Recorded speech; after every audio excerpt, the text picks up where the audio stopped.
Hey everybody, it says we're live, so I'm going to agree that we are. If you're out there, let me know. Everybody come on in. Welcome to the Bunker Nation. My name is Michael Bunker. We're going to be doing the Bunker Nation Book Club today. This is live, so I'm going to take a little time, let people have an opportunity to get in here. It's a weird time. Normally I'm doing this at 7 p.m. My eyes are really red because I've been having allergies. We've had 2 days of about 20-mile-an-hour winds, and the air is just full of dust and everything else. But everybody come on in.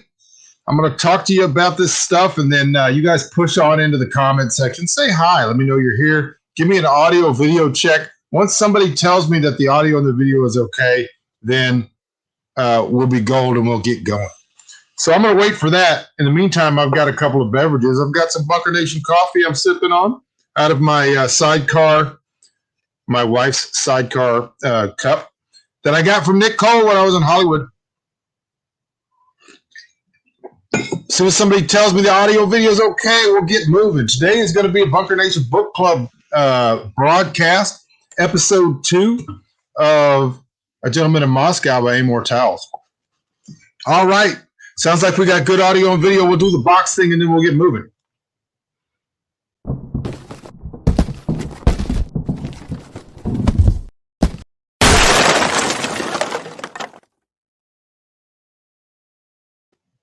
All right, so I want to do a little introduction. This is episode 2. If you did not watch episode 1, you're just fine. You can watch that one later. Don't worry about it. The link to episode 1 is in the description underneath on YouTube. After this is all over, you can go watch it. I'm going to give a little bit of an overview of the book, why we're reading it, why it's important. If you have not read it and you have no idea what I'm talking about, still watch the show. I think you're going to enjoy it, and you may learn something. All right. So what we're doing for the Bunker Nation Book Club is we're reading A Gentleman in Moscow by Amor Towles. It's his real name. I didn't make it up. And the book, the novel, is divided into 5 books. So within the book, there are 5 books. We're on book 2. Hey, thank you. Appreciate it. You guys push on in the comment section. Say hi. Let me know where you are. Type in where you are. I appreciate the kudos on the survival book. Thank you. We're on a little bit different topic today, but you'll enjoy it. I promise you'll learn something. If you hang around, you're going to learn something. So I want to give you a quick overview of the book for those of you who were not watching episode 1 or have no idea what I'm even talking about. So we're reading A Gentleman in Moscow, Amor Towles. The basic background of the novel is that our hero, the main character, Count Rostov, is an aristocrat from an aristocratic family. He had left Russia prior to the revolution, was living in Paris. When the revolution started, he hurried back to Russia to protect and to get his family out of the country because they were going to kill all of the aristocrats, all the nobility. And so upon making sure that his family was safe and all that kind of stuff, he was staying at the Metropole Hotel, which was what we would call a 5-star top-line hotel in Moscow, where he is arrested as an inveterate former person, what they call a former person or a aristocrat, somebody from the old world who had old ideas and old thoughts, and he would have been executed or exiled, except he had written a poem prior to the 1905 revolution that was heralded throughout Russia, and the Bolsheviks thought to execute this guy or to exile him outside the country would look negatively upon us. He's still beloved in the country. So they sentenced him as a non-person to live the rest of his life in the Metropole Hotel. He cannot step foot. And they told him, if you step foot out of the hotel, you'll be executed, you'll be killed. So our Count, who is now a former person, lives in this very nice hotel. He's out of his traditional rooms that he lived in, and he is basically sent to exile, even within the hotel, into a suite. It's not even a suite. Tiny little rooms that were abandoned, basically, were in the attic of the building. And we talked about in the last part, he finds out that there's an adjacent room that had been sealed shut through some circumstances, and he finds that room through his closet, and he basically creates a gentleman's study.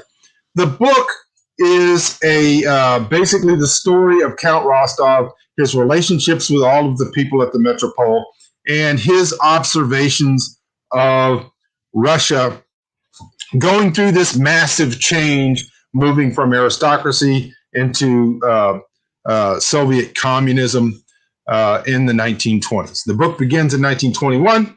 The first book, which we covered in the last episode, I'll review for you real quickly.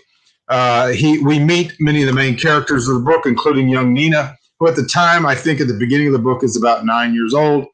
And he befriends her. She opens his eyes to the fact that the Metropole is really a microcosm of the world, that there are thousands and thousands of rooms and nooks and crannies, and they sneak around with a pass key, and they learn all of the things about the hotel, including spying on or watching over meetings of the Bolsheviks, who will take meeting rooms in there and have their meetings. For the most part, the book is a lighthearted kind of romp, although there are some very, very deep topics. And however, book one ends with the very interesting tactic by the author of a foreknowledge view of the fact that at the end of the first year, or at the end of the first book, the author tells us that within 4 years, on that very day, anniversary of his being exiled into the Metropole, that he would be standing on the edge of the parapet at the top of the building to commit suicide, to kill himself. And that's how we were left at the end of book one. Let me look at the comments real quickly, and then we'll get into book two. Frank's down the road. Hey, Frank Wardogheim is here from the blue skies of Montana. Good to see you. Leland Shook's here from Virginia. We got our friend Bitcoin here from South Africa. Sorry that it's 2:30 a.m. We'll try to do some that catch a bunch of our friends in that hemisphere. All right, so let's move on to book two. Like I said, if you haven't read the book, stick with me. I think you're going to learn something, and it might encourage you to read the book. There will be slight spoilers. I have not read ahead, so I am only to right there-ish, here-ish, and so I'm not ahead of you if you've read through book two. And so I'm just going to basically be trying to help you understand the book through my knowledge of Russian history, Russian culture, and Russian literature. We're going to enjoy the book a little bit more. All right, so if you'll remember, I just mentioned it at the end of book one. We are told, and I will read it, that put on the readers. It was Christmas time, and he was looking out over the city, talking about Advent, which is the word for Christmas. He says, but had the ghost of Christmas yet to come suddenly appeared and roused the Count to give him a glimpse of the future, he would have seen that his sense of well-being had been premature. For less than 4 years later, after another careful accounting of the twice-tolling clock's 12 chimes, Alexander Ilyich Rostov would be climbing to the roof of the Metropole Hotel in his finest jacket and gamely approaching its parapet in order to throw himself to the street below. So that's how we were left. All right, so we're in book two. I want to point out something that I neglected to point out in the first one. And I want to tell you, there's so much stuff I can talk about in this book. It would take hours and hours and hours to go through each part. One of these days, we're going to pick a book, and we're just going to take it apart the way I take books apart. Every section of the book is divided, the novel is divided into books, and the books are divided into sections. And the sections, every word in the title of the section starts with the letter A. It's just something that's continued throughout the whole book. So this section is called an actress, an apparition, an apiary. So we start off in 1923. It is 1 year. So he was exiled in 1921. The book one takes the first year, and there's a prediction that in 1926, or 4 years later, he was going to be committing suicide. But here we are in 1923, which is the beginning of the year. He's been in the Metropole Hotel 1 year. This is the anniversary of his exile. And so the Count, at the beginning of book 2, is dressing for his usual route throughout the hotel. He's a gentleman. And we talked about this in the last part. Americans, particularly Westerners, do not understand the concept of a gentleman, which is in the title, but in the true sense of aristocracy, not the cartoonish sense that you've learned your whole life, that they were just a bunch of rich people who didn't do anything, and it was good that we got rid of them. Definitely watch the first part. In the true sense of the aristocrat, the gentleman was a landowner who managed large tracts of land and had the obligation that was in law and was enforced by law to provide for and take care of everyone under his domain. He was not an abusive slave driver. In fact, there were many elements within the Russian law that protected peasants and the serfs, and they could go and complain if they were mistreated or ill-treated or treated contrary to the law. They could have themselves traded like a baseball player and move to a different estate if they weren't happy. They could also buy their freedom or move if they liked. And but he was responsible so long as they were under his care. It was called the concept of noblesse oblige, which has been ridiculed and made fun of because people are ignorant and don't know their history. The idea of noblesse oblige was that the nobility was obligated to provide for all of those under their care, so that no one fell through the cracks. All right, so he's a gentleman, and we talked about in the first part that he makes the joke that a gentleman never works, and of course the gentleman worked.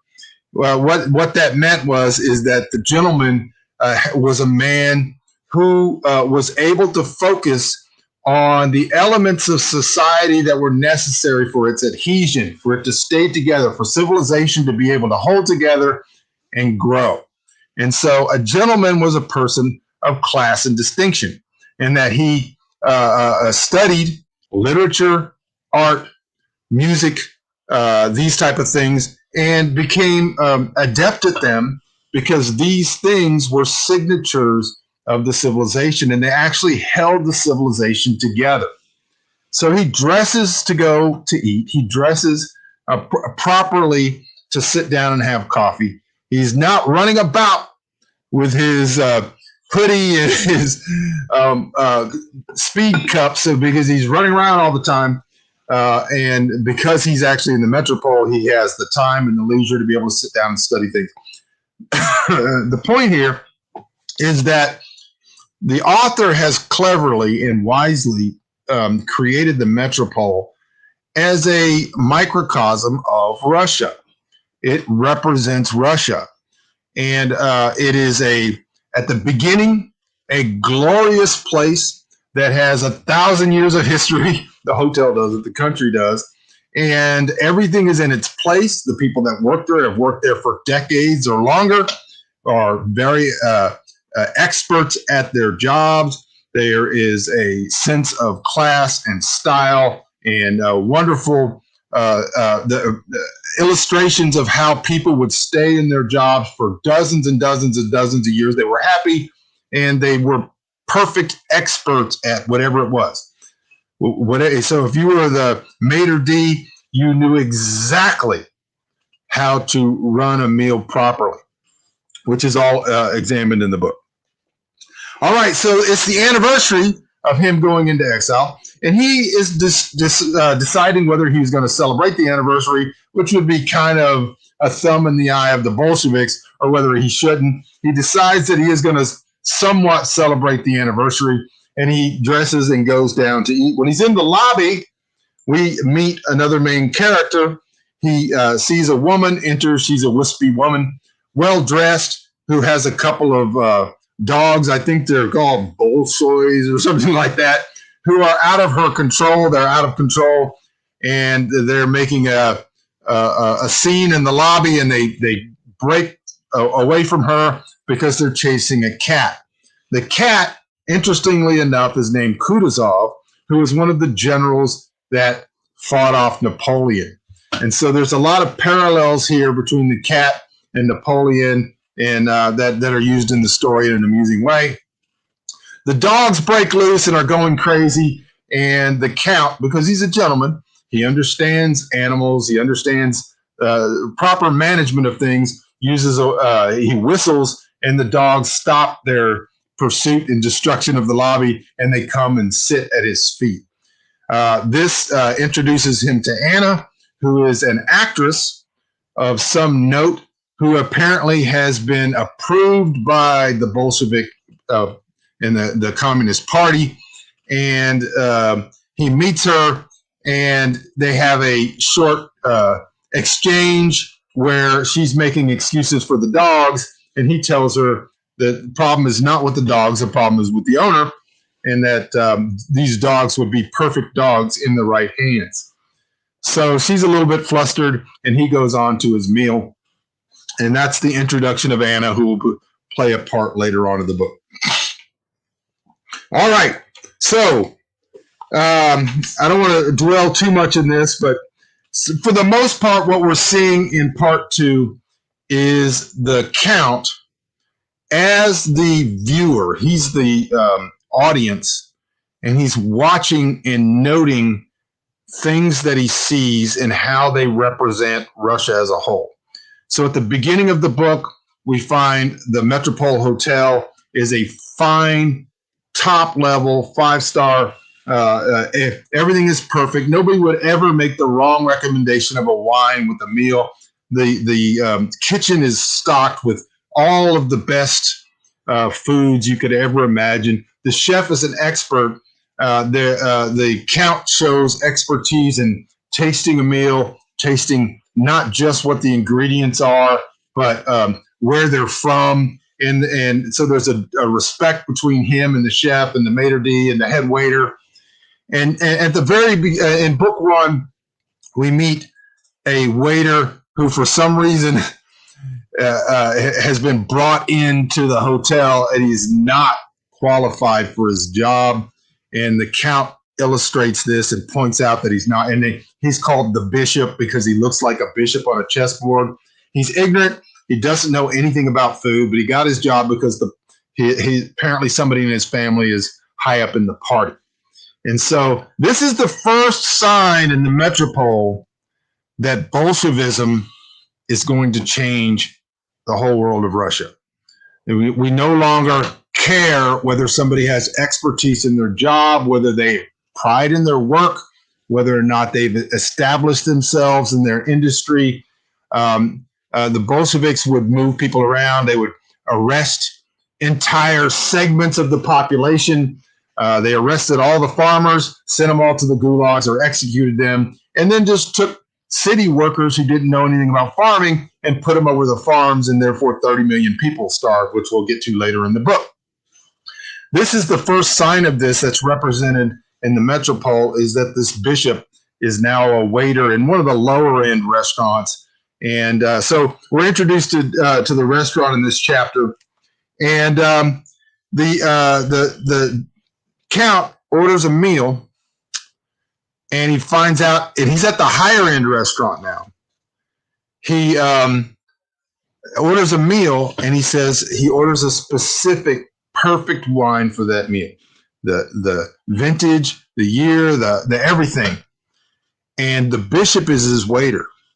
And he is very, very upset that anybody would have hired the bishop as a waiter in this particular restaurant in the hotel, because this guy doesn't have any idea what he's doing. He's a ham-fisted idiot, and he doesn't know how to do his job. All right. So he orders his meal, and he orders a wine. Let me see if I can find the exact wine that he ordered. I don't guess that it's that important.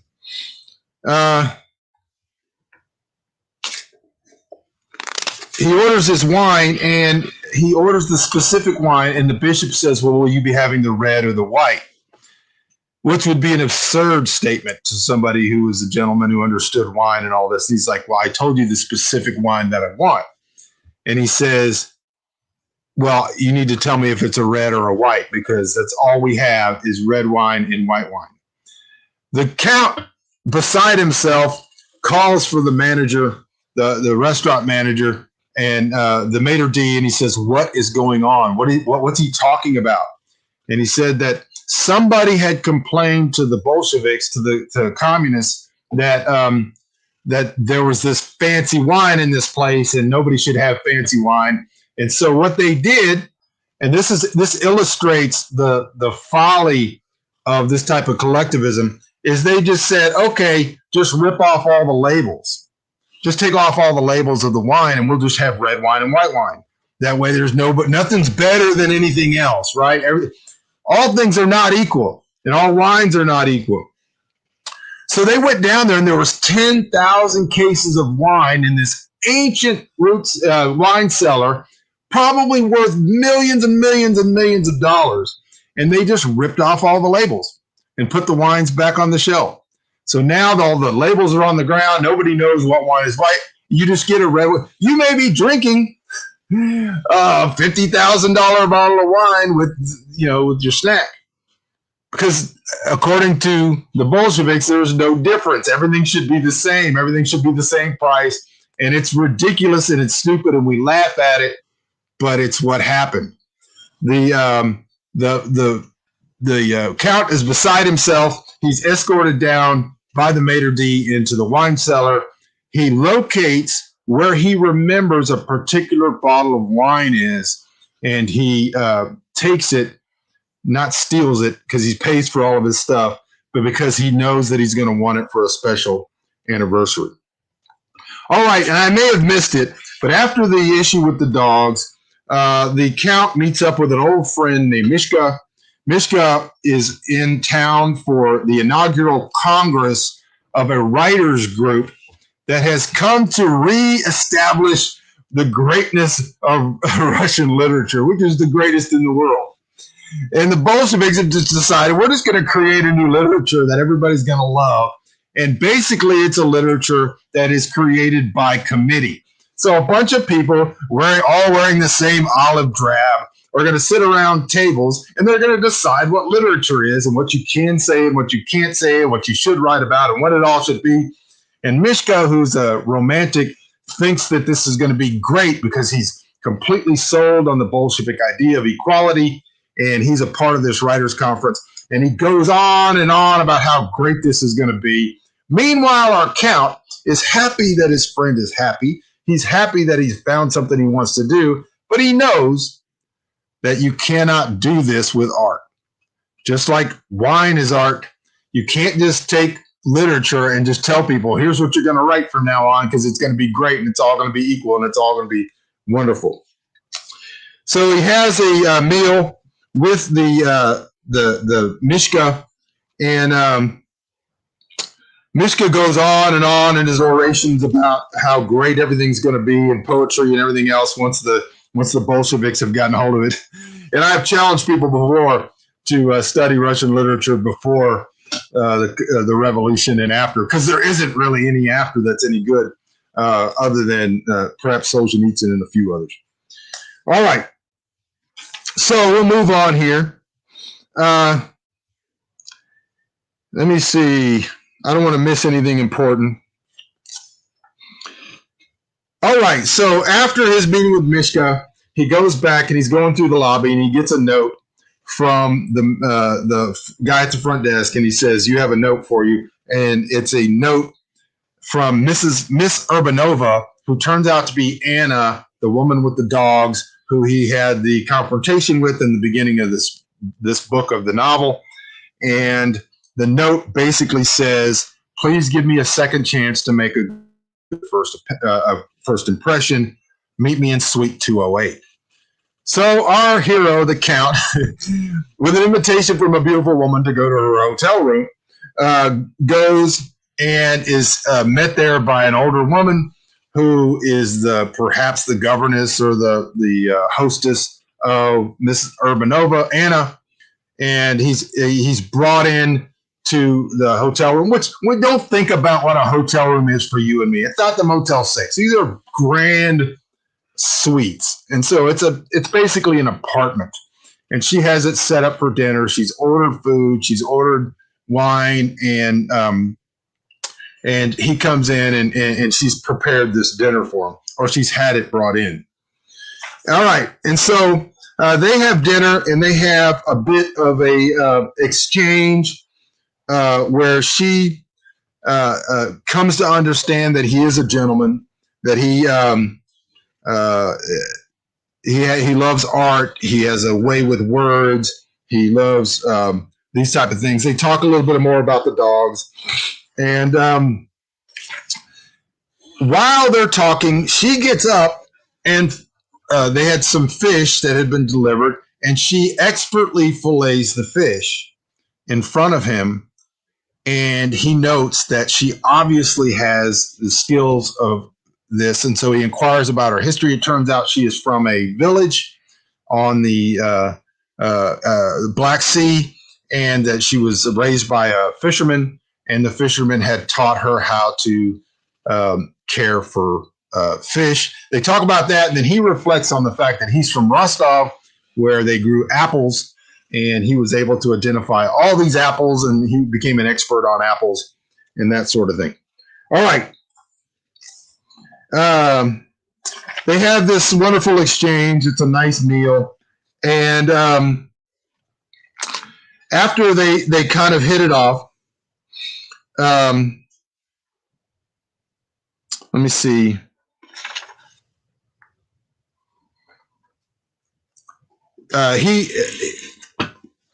There's an exchange that involves whether or not you would relinquish the memory of a wonderful apple that you ate.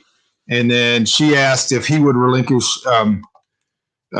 his memories of homes and all of his history and all these kind of things.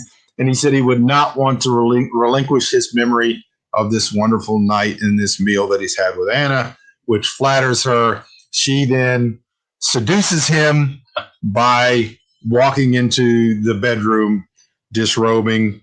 I will skip forward. And later on, in probably the early morning dusk, he awakes from their amorous, it's not described in the book, so don't think that this is R-rated, from their amorous meeting. And he wakes up and he draws the curtains as she asked him to do, and he finds that she's left her dress on the ground. He picks it up and hangs it up because he's a gentleman and it's his instinct to do that. And then he walks back into the hallway, clicks the door behind him, and then he reflects on the fact that ghosts in buildings haunt the buildings in the night at night, not because they have unfinished business or because of other reasons. They do it because they want to be alone, and that's the best time to be alone. And he basically likens himself to a ghost that now moves around the hotel. All right. So from this, he goes through a reverie of Gogol and other literary remembrances. And let me see.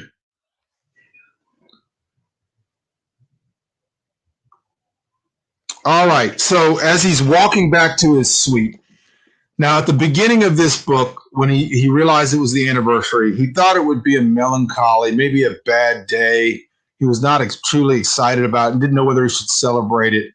And as he's walking back to his rooms, he feels a breeze, and he doesn't know where the breeze is coming from. He tracks it down. He goes through basically a closet. He goes up some stairs. He ends up on the roof of the Metropole, where he meets another character who is Abram, who is I think he's the maintenance guy, basically, the janitor.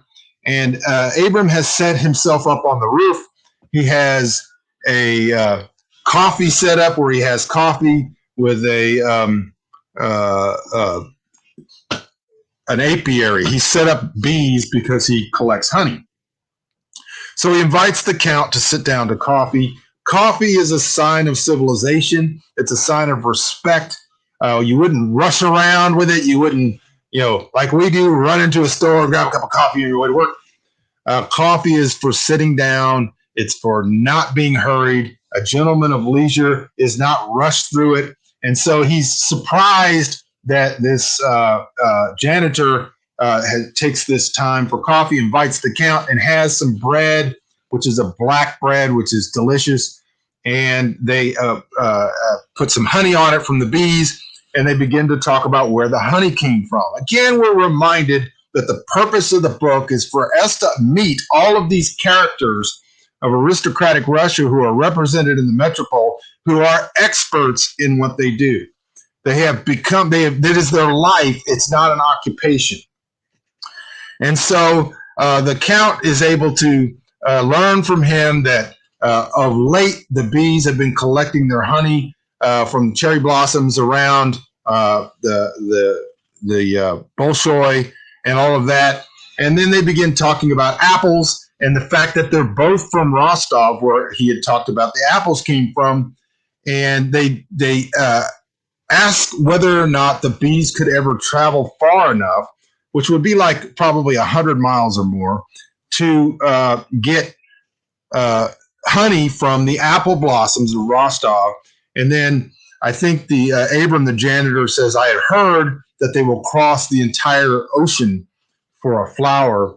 And so a friendship is struck up between the janitor and the Count. And the Count finally kind of realizes that it's been a great, wonderful anniversary. He's had a wonderful day. He's had a interlude with a beautiful woman. He has gone through all these wonderful things. And so that's his anniversary day. All right. They have coffee. They talk about the bees. We're on to the next section, which is called addendum. Remember, all of the sections begin with the letter A. We see the point of view of Anna, who noticed that as he left, the Count hung up her dress, and it irritates her. And as time goes by, she becomes more and more irritated that he had done this. She feels a little bit self-condemned that she's perhaps not of his quality, because why would she have thrown her dress on the ground? And lilacs, all right, yeah, I'm just gonna go from memory. I knew that there was a certain flower, but and so she begins to get a little upset that perhaps that he showed her up, or that she's not good enough for him.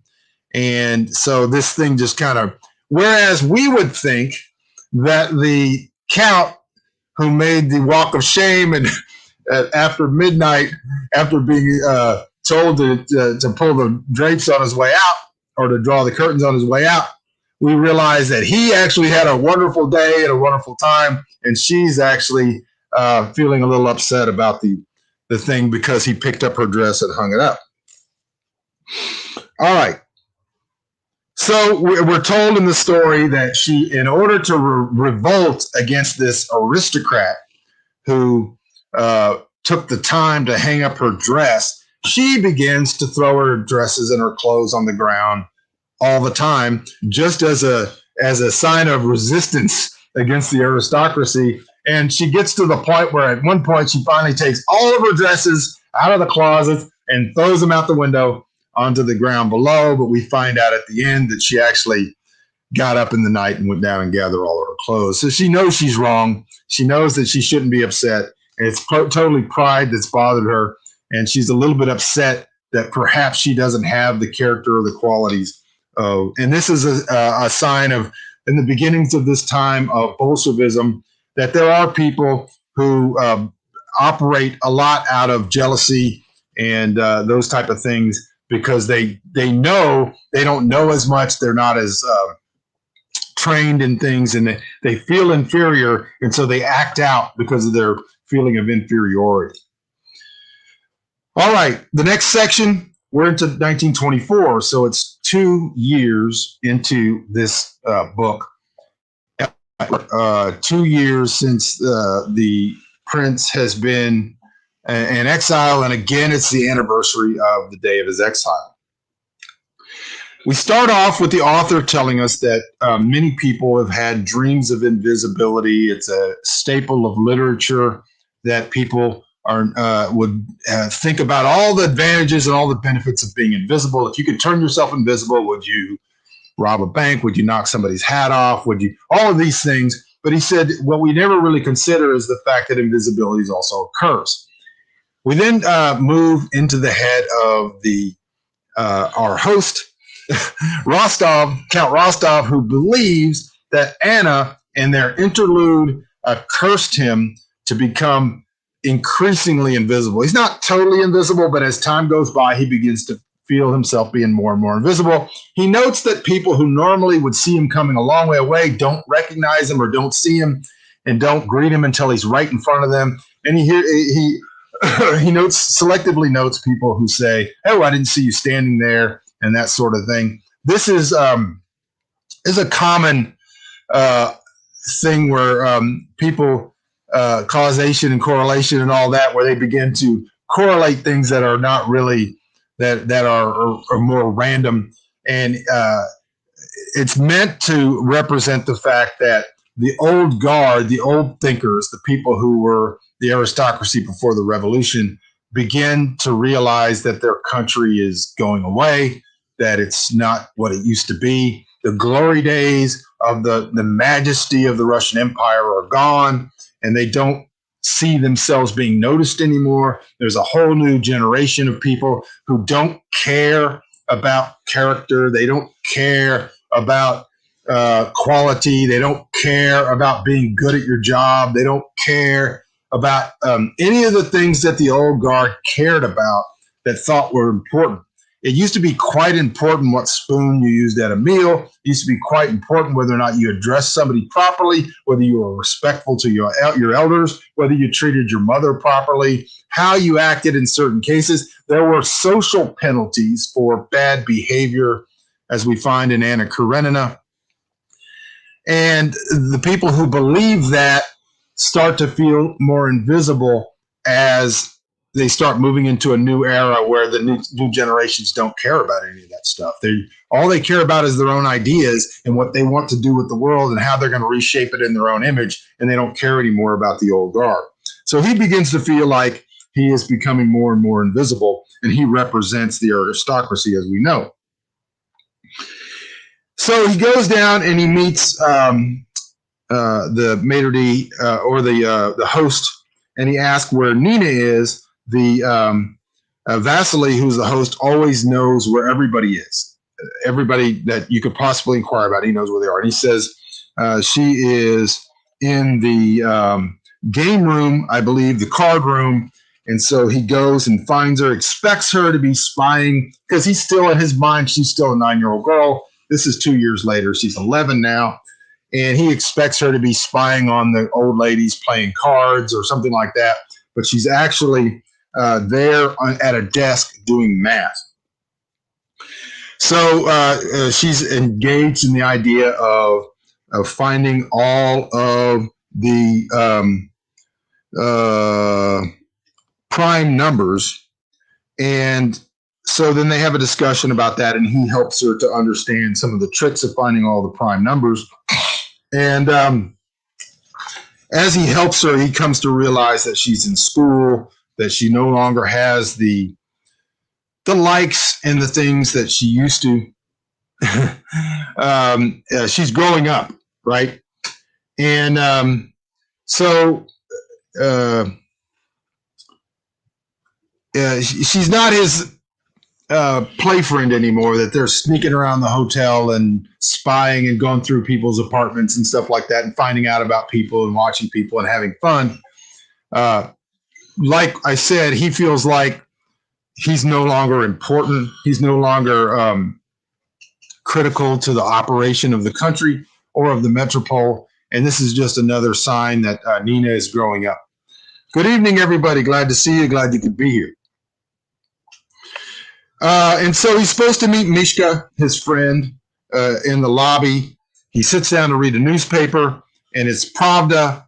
And as he reads it, he begins to realize that every day's newspaper is the same. Why is that? Because the country is run by apparatchiks. It's run by people who are all low-level bureaucrats who don't want to piss anybody off and never say anything wrong, and everything that happens is the same. It's just a report of meetings. People are constantly have meetings, producing pamphlets and producing papers, and all saying the things that are going to keep them in good stead with the party. Nobody ever says anything interesting. Nothing interesting ever happens, because if something interesting happened, it would not be reported. Pravda is the journalistic organ of the state. And so he actually reads through the whole paper before he realizes it's the day before his paper, but it doesn't matter because the same thing happens every day. The state grinds forward, and it's just a bunch of reports of meetings and stuff like that. There's always articles about manufacturing quotas and who's, specific things about who's in the good stead with the party, who's in the bad stead with the party. So he's excited to meet with Mishka, who's there for another RAP conference, which is RAPP, which is this writers conference. And then he finds out that Mishka isn't going to be there because Mishka's fallen in love with Katerina from Kiev, and he's not going to be there. So where do we go? All right. Mishka apologized in a message that he wasn't going to be able to be there. So the Count decides that he's going to go have a meal, I believe. I'm trying to remember exactly what happens.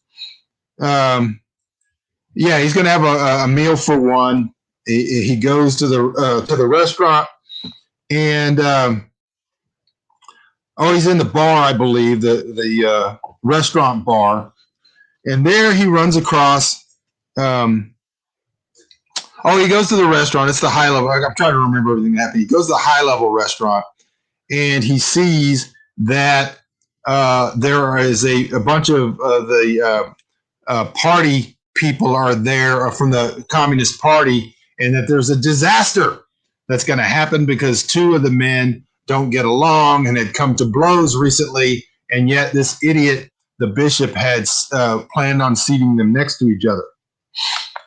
And so we learn from his history that the Count has become an expert in arranging parties. And that's one of the things he's become very adept at, is knowing who likes who needs to sit next to who's going to benefit from what's going to benefit conversation the most, what's going to benefit the society, the culture, the country the most. And there's certain people you don't want to sit next to each other. And so he uses this skill to interrupt this disaster that's about to happen. All right. So he goes through and he has a flashback to him helping his mother and his grandmother arrange parties because he's such an expert at it.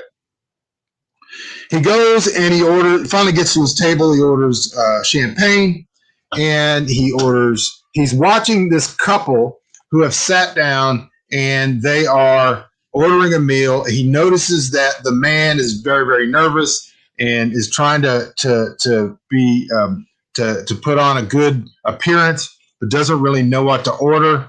And then he realizes that the bishop is the waiter, and the bishop's going to destroy everything.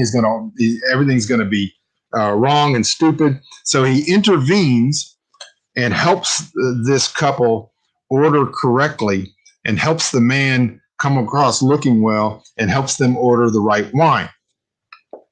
Doing so, we find out later, puts him in bad stead with the bishop, who has friends somewhere high up in the party, and this likely is going to get the Count in some trouble because you just didn't want to cross the wrong people, and this waiter just happens to be one of the people.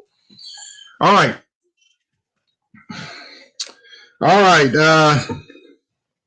He ends up ordering the same meal, and everything turns out perfect. This is actually where you find out that the wine, all the labels have been stripped off.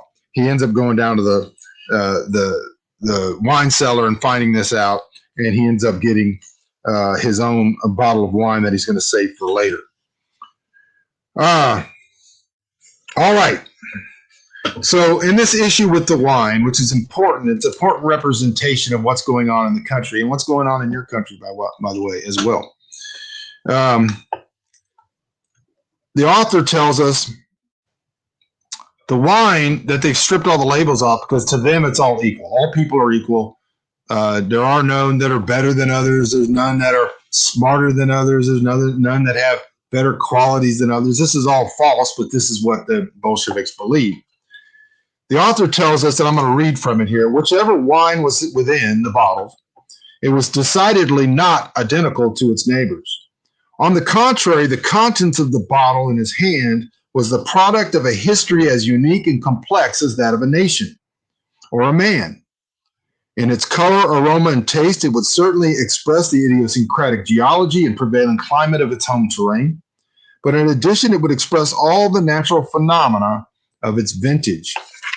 In a sip, it would evoke the timing of the winter's thaw, the extent of that summer's rain, the prevailing winds, and the frequency of clouds. Yes, a bottle of wine was the ultimate distillation of time and place, a poetic expression of individuality itself. Yet here it was, cast back into the sea of anonymity, that realm of averages and unknowns. And so I wanted to read this part. I actually highlighted it in the book for you because I think it's important and it gets to the point that I'm making throughout this book. And that is that what's going on in the country is that the worst qualified people with the worst character and the worst ideas are the ones who are pushing for civilization to be destroyed. Civilization is not what people think it is. It's not just bridges and buildings, though they don't know how to build those things either. Civilization is actually a distillation of excellence, of human excellence that's been given to individuals by God. We're all different. We're not all the same. We have different skills and we have different talents. Back before we ended up in the modern age, industrial revolution, and all of these things, these skills became a part of the culture. And people became very, very good at things. And those things represented the society. They represented the nation. They represented the perfection of a craft. There was a great amount, I hate to use the word pride, but being well pleased with somebody else's work and your own work and what those things represented. All of this is being stripped away, not only in your country, but in Russia at the time that the book is representing. Anything excellent has to be destroyed. Anything historical has to be destroyed. Statues have to come down. Artwork is destroyed. All of these wine bottles have their labels ripped off, even though each one is an expression and not just the art of the vintner, but of the area on which it came and the excellence of that area and that time and the vintage and all these things. So here's the point I wanted to get to. As we age, we are bound to find comfort from the notion that it takes generations for our way of life to fade. We are familiar with the songs our grandparents favored, after all, even though we never danced to them ourselves. At festive holidays, the recipes we pull from the drawer are routinely decades old, and in some cases even written in the hand of a relative long since dead. And the objects in our homes? The oriental coffee tables and well-worn desks that have been handed down from generation to generation, despite being out of fashion, not only do they add beauty to our daily lives, they lend material credibility to our presumption that the passing of an era will be glacial, which means very slow. But under certain circumstances, the Count finally acknowledged this process can occur in the comparative blink of an eye. Popular upheaval, political turmoil, industrial progress, any combination of these can cause the evolution of a society to leapfrog generations, sweeping aside aspects of the past that might otherwise have lingered for decades. And this must be especially so when those with newfound power are men who distrust any form of hesitation or nuance, and who prize self-assurance above all. For years now, with a bit of a smile, the Count had remarked that this or that was behind him, like his days of poetry or travel or romance. But in so doing, he had never really believed it. In his heart of hearts, he had imagined that, even if unattended to, these aspects of his life were lingering somewhere in the periphery, waiting to be recalled. But looking at the bottle in his hand, the Count was struck by the realization that, in fact, it was all behind him. Because the Bolsheviks, who were so intent upon recasting the future from a mold of their own making, would not rest until every last vestige of his Russia had been uprooted, shattered, or erased. This is why everybody should be listening to me. This is why every single one of you should be listening to me regularly on the show. This is when I say that civilization is being destroyed. Their goal is to destroy civilization. They are unqualified people with bad ideas, in fact, no ideas at all, who think that they can raise or destroy the first floor of a habitation and the rest of it's going to be hovering in the air. That somehow they can make things, that they can do things without any skill, without any qualities, and that we can erase art, we can erase history, we can erase memories, we can say things never happened, we can change and recast those things whenever we want to, and somehow the civilization is going to stay together. But the fact is that history, our social and cultural memories, are what are the glue that holds us together as people. These memories, and so he's talking about the fact that when you're at your house, prior to the recent era, when you opened a drawer, there were things there that belonged to your grandmother, belonged to your great-grandmother. There were recipes maybe written in the hand of an aunt or somebody who had died. There was an institutional memory of the past so that we could place ourselves in the timeline. We could understand that things didn't change so fast that somehow we couldn't know what something was that our parents were talking about. But as industrialism increased and as all these things were happening, this memory is being erased, and now they want to do it like that. They want to erase it all, which is what the Bolsheviks did. They came to power and they changed the names of everything. They removed all the statues. They said that stuff never happened. It was all bad. Everything that happened under the Tsar was evil and wicked. Their slavery, we're going to fix it all. They began getting rid of anybody that had a skill, anybody that was good at anything, anybody that was an intellectual, anybody that was intelligent. They got rid of them. They put them in the Siberia, or they exiled them, and they wanted empty vessels. They wanted the masked man, and they stuck those people in positions of importance, and they gave them uniforms, and they said, you can do whatever you want as long as everything's equal. So this is how you get some apparatchik who walks into a wine cellar with 10,000 cases of millions and millions of dollars of representations of time and place and care and love and all those things, and just say, rip off all the labels and they'll all be the same. Exactly what they're doing with people. All right. All right. So,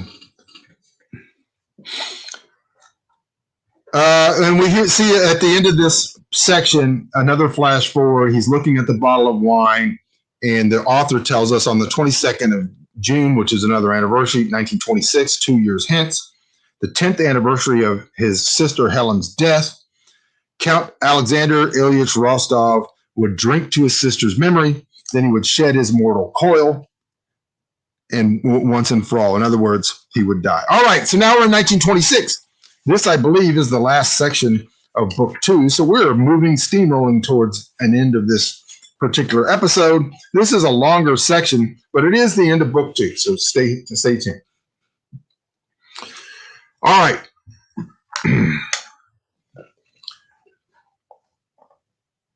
So the beginning of this section, last section of book 2, is called Adieu, which means goodbye.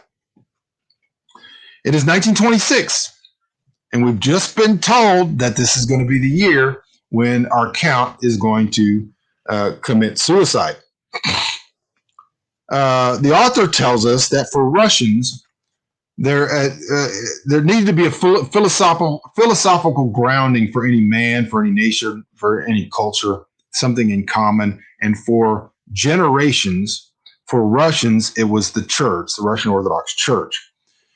There was also the understanding of history, the understanding of the grand sacrifices and suffering of the people against massive invasions over and over and over again, and how they had built a civilization out of the wilderness in which most everybody lived relatively well historically. Even serfs and even the peasants lived pretty well.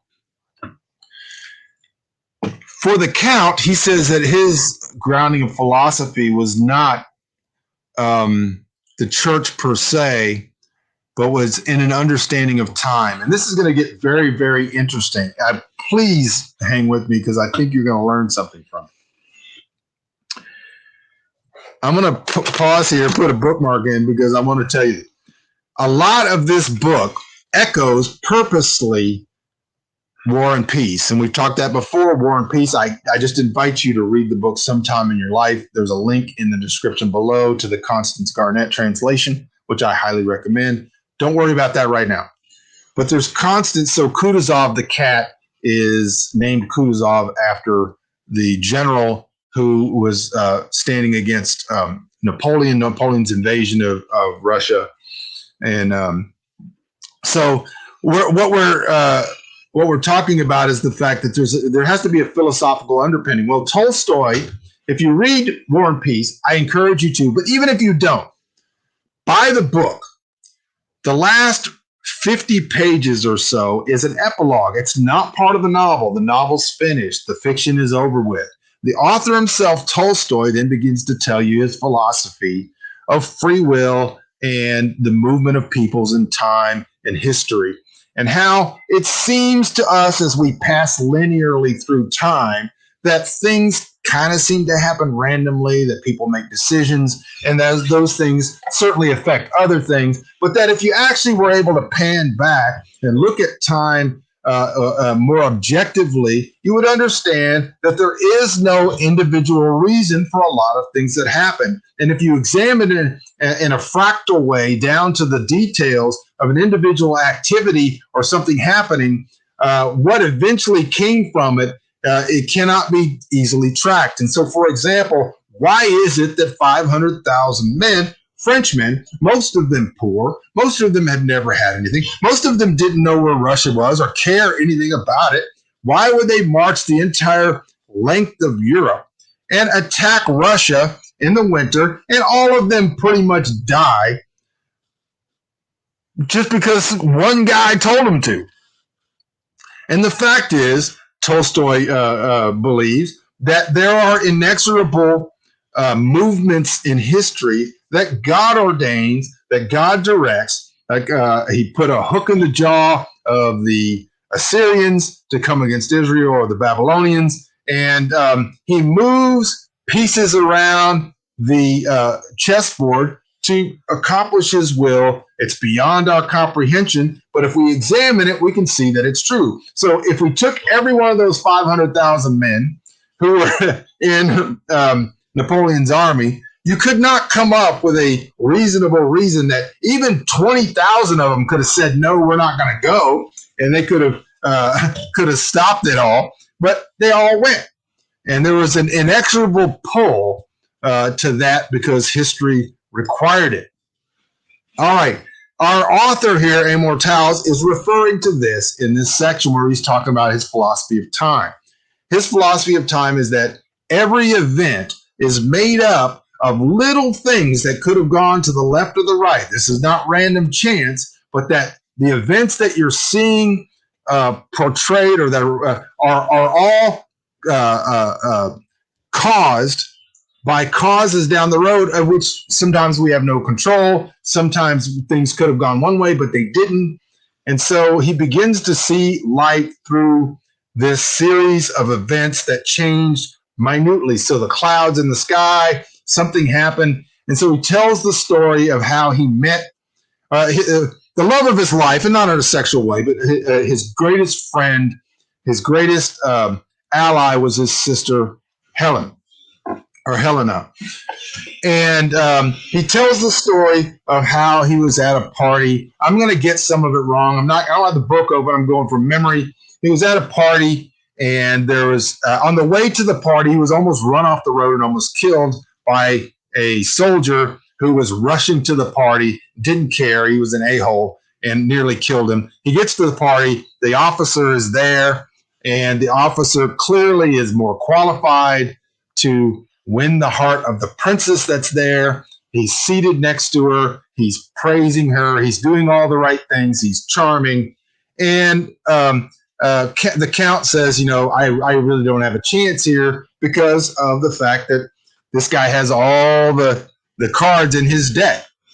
And so there's a series of events that happen, starting with the fact that the cook made a special, or the hostess made a special beef meal that causes the officer to who had been on war rations, to begin to overeat.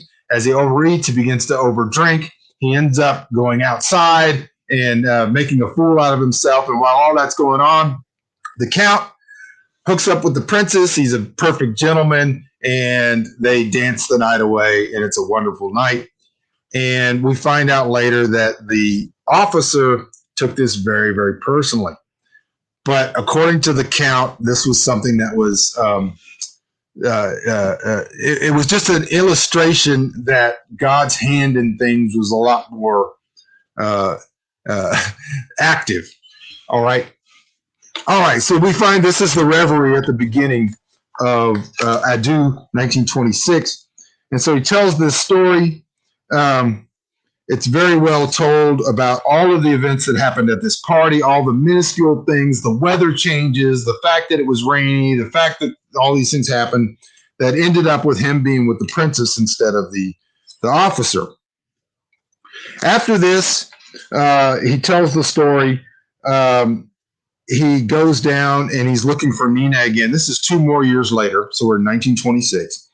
So Nina at this time would have been about 13. And they say she's in the ballroom, and he goes and he finds Nina in the ballroom, and she's with a boy, and they're doing a scientific experiment.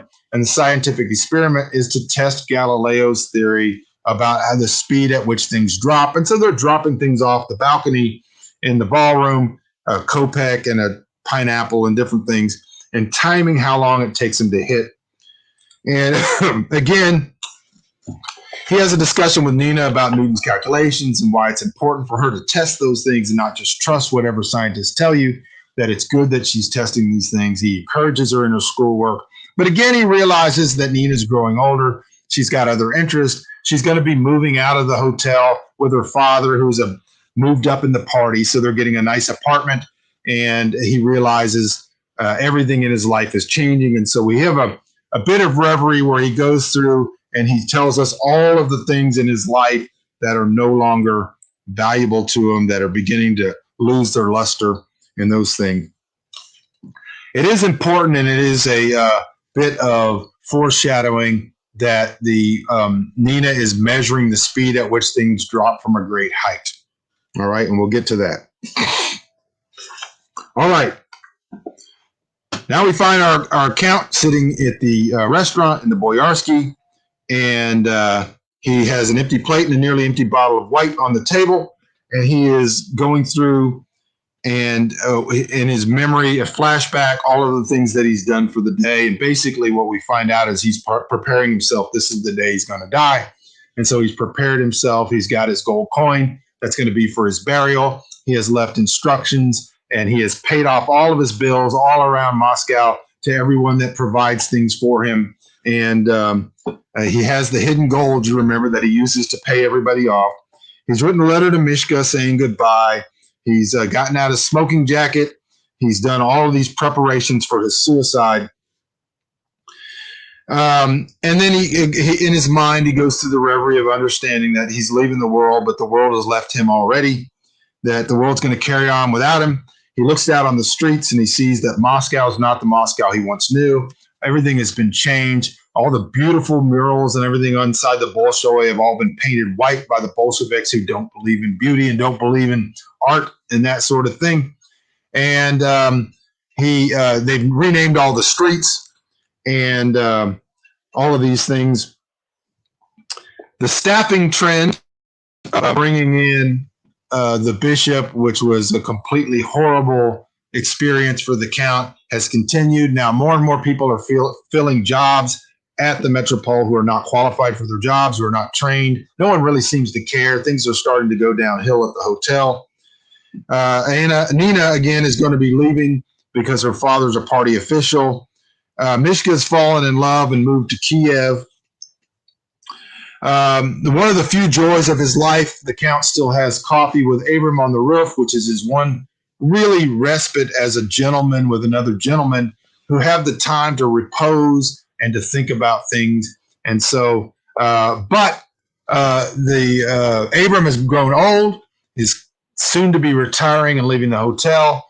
And as a sign that things have pretty much gone downhill, the bees have left. The bees have fled. They've absconded. There's no more bees. And now our Count has decided he's going to leave too. He's done. He's done with this world. He's done with Russia. He's done with the Metropole. Everything's going downhill. And he would just as soon leave it. He tells the story of the Russo-Japanese War where a officer went down with the ship. And so he feels like that's what he's going to be doing. He's putting on his uniform and he's going to go down with the ship.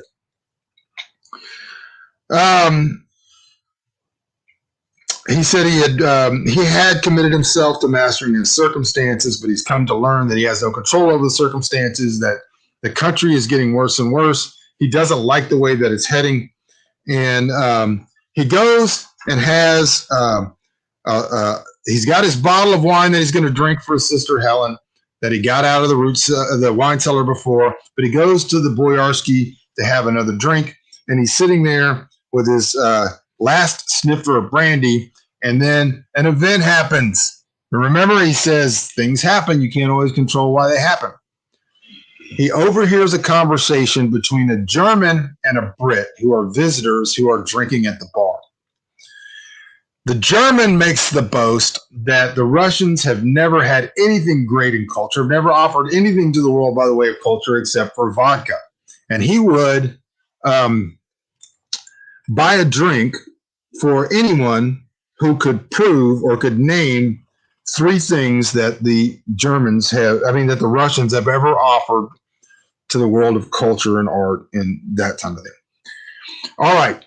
Our Count, he says, I will buy a glass of vodka for any man in this bar who can name three more things other than vodka that the Russians have ever given to the world.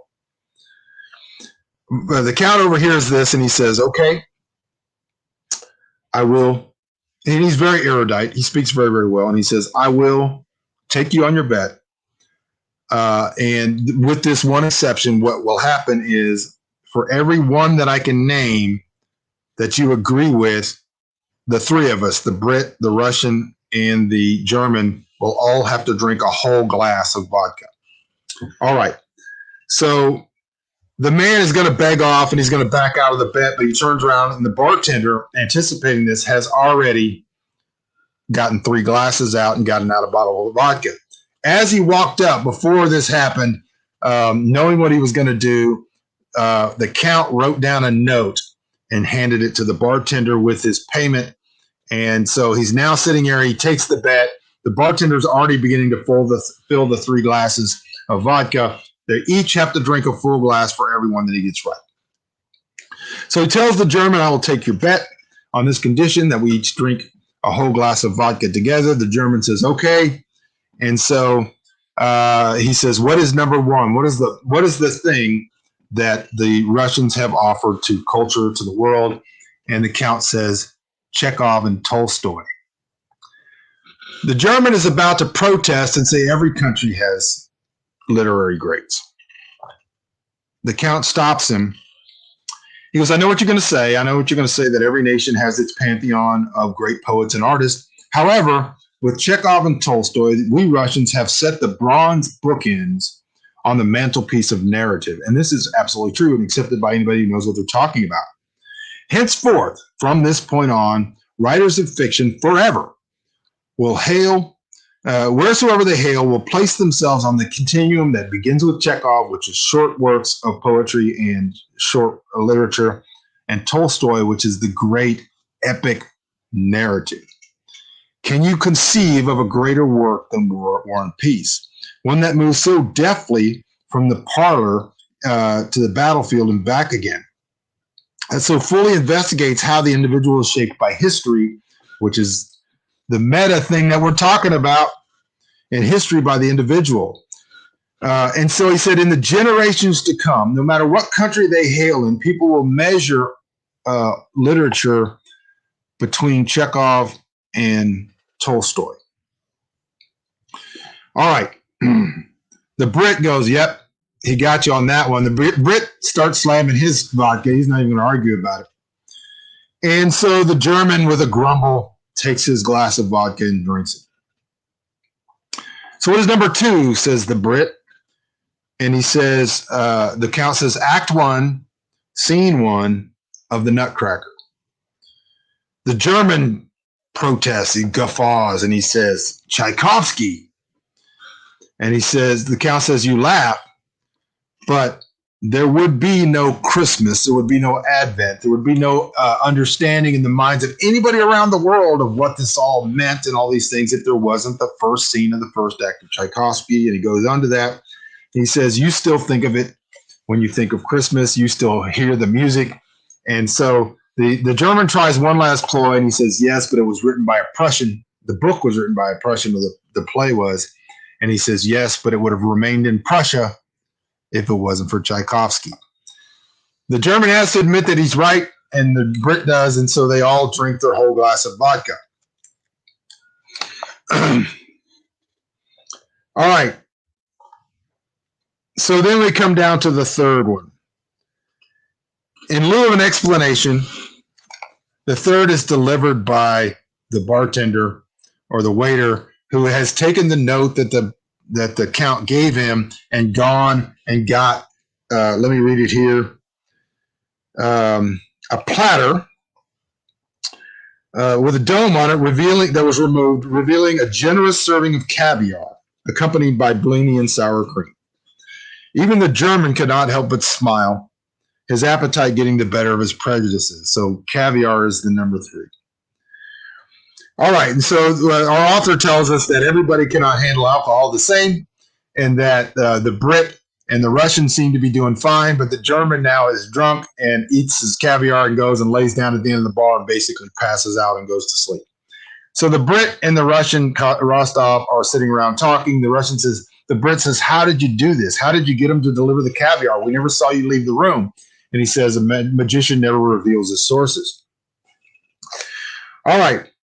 So they introduce each other. They have a wonderful conversation, and this delays the Count, so that the Count it ends up telling him the story of. Okay, so he told us the story of the soldier that he met, that he ended up stealing the princess from. Now we hear the rest of the story.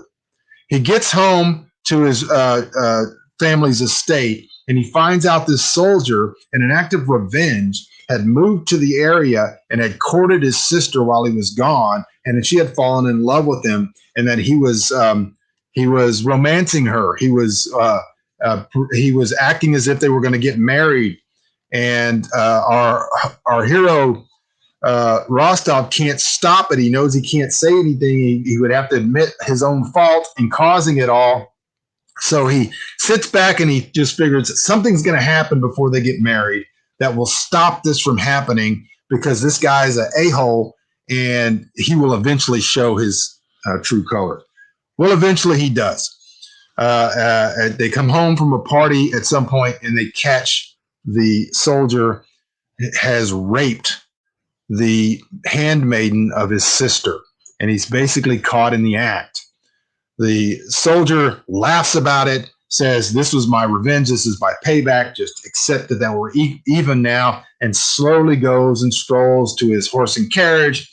It's a rounded drive, and he begins to pull off our hero, Count Rostov, as a young man, rushes, gets on his horse. He gets his dueling pistols because he wants a duel, and he rides the other way around the drive. They meet together. He gets off of his horse, and he realizes that the soldier is going to run him over. He's going to kill him. He doesn't want a duel. He's just going to murder him.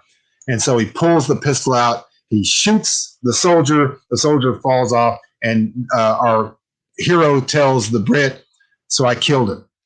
And he said, "So he died there?" And he said, "No, he didn't die there. He died years later. He was wounded. He was removed from his position. He had to get to another position. He ended up being a different place in the war than he would have been, and he was stabbed to death in the war."